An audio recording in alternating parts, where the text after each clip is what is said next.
তোমার জীবনে একটা সিক্রেট বলো যা কেউ জানে না। সেটা হচ্ছে পূজা সেরি আমাকে একবার দেখতে চেয়েছিলেন। এতে এত খুশি হওয়ার কিছু নাই। পূজা সেরির ব্রেনলেস একটা বোকাচোদা দেখতে ইচ্ছা করছিল, তাই হয়তো ওর মতো বোকাচোদাকে দেখতে চাইছিল। ঠিক বলেছো দোস্ত, ওর না দোষ হচ্ছে তার যে কিনা ওরে মেয়াদ উত্তীর্ণ গাঁজা সাপ্লাই দেয়। মেয়াদ উত্তীর্ণ গাঁজা খায় ও এখন আবল তাবল বলতাছে। পূজা চেরি তোমাকে দেখতে চেয়েছে? আমার সাথে দেখা করতে চেয়েছিলেন। জি পূজা চেরি? জি। আপু এটা বারবার জিজ্ঞেস করার কি আছে? ওরে পাবনা না পাঠায় ওরে দিয়ে শো করাইতাছে। তোর মাথা নষ্ট। শুধু নায়িকা পূজা সেরি না, পরিমণিও নাকি তার সাথে দেখা করছে। পরিমণি বলেছিল? পরিমণি তোমাকে বলেছিল যে তুমি স্লিম থাকো, এটা তোমাকে নাইস লাগে। আমি বুঝতেছি না পরিমণি কি তোকে স্লিম হইতে বলছে নাকি টয়লেট ক্লিন করতে বলছে?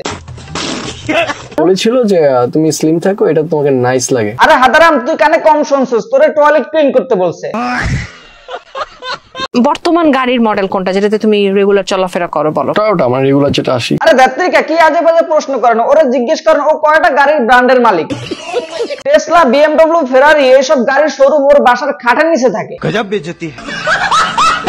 আই থিংক মেয়াদ উত্তীর্ণ গাঁজা এই হারামজাদা খাইছে, সাথে উপস্থাপিকা এক টান খাইছে। উপস্থাপিকা যদি না খাইছে তাহলে এরকম ব্রেনলেস পারসনকে ব্রেনলেস কোশ্চেন করে কেউ? ওর তো মাথা সমস্যা, ওরে যা জিজ্ঞেস করবেন তাই ও হ্যাঁই বলবে। মাথা কি গ্যাস্ট্রিক আছে? তোমাকে সবাই চাঁদপুরের বস্তি বলে, এটা তুমি কিভাবে দেখো? নরমাল। It's normal. ও তো চাঁদপুরের নাম্বার 1 বোকাচোদা। ফ্যানগুলো বেদাসি ভাই, ফ্যানগুলো বেদাসি। আমাদের চাঁদপুর আজকে ঈদ ভাই, আমাদের চাঁদপুর আজকে ঈদ ভাই। আমি বুঝলাম না চাঁদপুরে কি প্যান খুলে ল্যাংটা হয়ে ঈদ করে নাকি? কি আশ্চর্য কথা। আমরা হচ্ছে খাঁটি মুসলিম, সৌদি আরবের সাথে আমরা ঈদ করি ভাইয়া।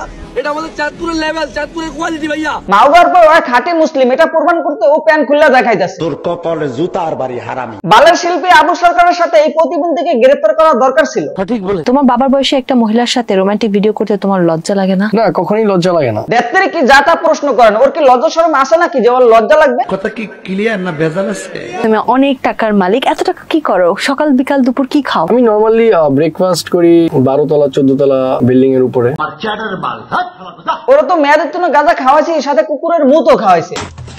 চাপাবাজের একটা লিমিট থাকে, ও তো কুকুরের মুত খায় চাপাবাজের লিমিট ক্রস করে ফেলাইছে। কার লোক, পাগল ছাগল লোক, কথা বলতে পারে না। কি করো যে এত ইনকাম? এগুলো হচ্ছে আমার বংশ পড়ার উপরে আমি একটা আর কি। ও আচ্ছা, মানে তুমি কিছুই করো না? সে এত এত টাকার মালিক, কিছু তো একটা করে। আর্নলি 3-4 বার থাইল্যান্ড যাওয়া হয়। এবার বুঝছি তার ইনকাম কি। সে মাসে 3 থেকে 4 বার থাইল্যান্ড যায়, তার মানে থাইল্যান্ড যায় সে পিছন ভাড়া দেয়।